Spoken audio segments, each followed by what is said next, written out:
En fait, il y a la culture sportive, la culture linguistique, enfin, il y a des cultures musicales, religieuses. Moi, je peux pas vraiment être raciste ni rien. Mon papa, il est algérien, ma maman, elle est martiniquaise. Je vis en France, donc... Pour moi, le mot culture, ça signifie un peu une personne, parce que je pense que chaque personne a une culture différente. Accepter les autres d'autres cultures différentes. T'es obligé de les accepter, mais après t'es pas forcément d'accord. Mais en tout cas, pour moi, t'es obligé de les accepter. Autrement, tu vis pas en société, tu vis dans ton coin, tout seul dans ta maison. Enfin... Moi, je suis catholique. Il y en a peut-être d'autres qui sont musulmans ou bouddhistes.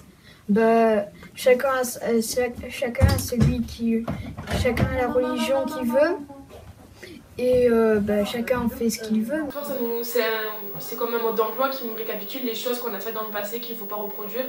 Parce que si il ne faut pas le reproduire, c'est qu'il y a énormément de points négatifs. Et que on n'est pas à l'abri que ça recommence. Donc voilà, moi je pense surtout à la Seconde Guerre mondiale avec les génocides par rapport aux Juifs. Ouais. Et c'est vrai qu'on peut dire qu'à notre époque maintenant, les gens qui sont pointés du doigt en quelque sorte, c'est les Arabes. Et justement, il faut qu'on se rappelle que c'est déjà arrivé avant avec les Juifs et qu'il ne faut pas le reproduire. Moi, je dois respecter, je dois voir ce qui se passe dans ce pays que je suis accueilli. De valoriser peut-être aussi ma culture. Et bien, bref, par exemple, peut-être que faire un signe de croix, je ne peux pas le faire devant les gens parce que je ne connais pas la culture de tout le monde. J'ai rencontré une personne de confession juive et cette personne m'a apporté beaucoup. Ça a permis de m'apprendre beaucoup de choses parce qu'elle n'a pas le même point de vue que moi. Donc on discute quand on n'a pas le même point de vue, on met en commun et on apprend l'un de l'autre. L'exemple qui me choque en classe par rapport aux élèves, que chez nous ça ne s'est jamais fait, comme ça ne se fait pas. Par exemple, il y a un professeur qui donne cours, il y a des élèves qui font n'importe quoi derrière. Vu que le professeur peut intervenir de ce que l'élève est en train de faire, un élève qui manque de respect à un professeur, je trouve ça un peu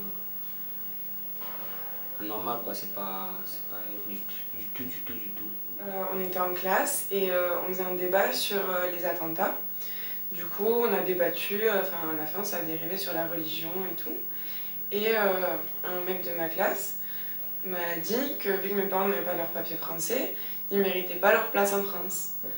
Du coup, après, on a continué le débat et en fait, on s'est rendu compte qu'il n'était pas vraiment raciste, mais plus qu'il voulait conserver les valeurs françaises, qu'il n'était pas pour la diversité de culture ou de religion. De voir d'autres cultures, du coup, tu peux apprendre d'autres choses. Et si tu as toujours la même culture, en fait, ça tourne un peu en rond. L'an dernier, je sais plus, il y avait un immigré, migrant, il est venu et en fait, lui, il priait en fait. C'était un musulman et il priait et tout, et genre tous les jours, plusieurs fois par jour, même je sais plus parce que moi je suis pas, mais genre il priait et tout. Moi ça m'a étonnée, mais après je respecte. Ça choque pas choqué, mais ça surprend un peu, mais après on s'y fait. Tant qu'il l'impose pas aux autres, comme tous ces terroristes qui essayent de l'imposer, mais tant qu'il l'impose pas, ça va. Hein. S'il le fait dans son coin, ça va. Mais il faut pas qu'il impose. Tu te tues rien que pour une culture. Une culture religieuse, ça sert un peu à rien. C'est comme si tu allais te tuer juste parce que tu as un ami qui fait de la batterie à la place du piano.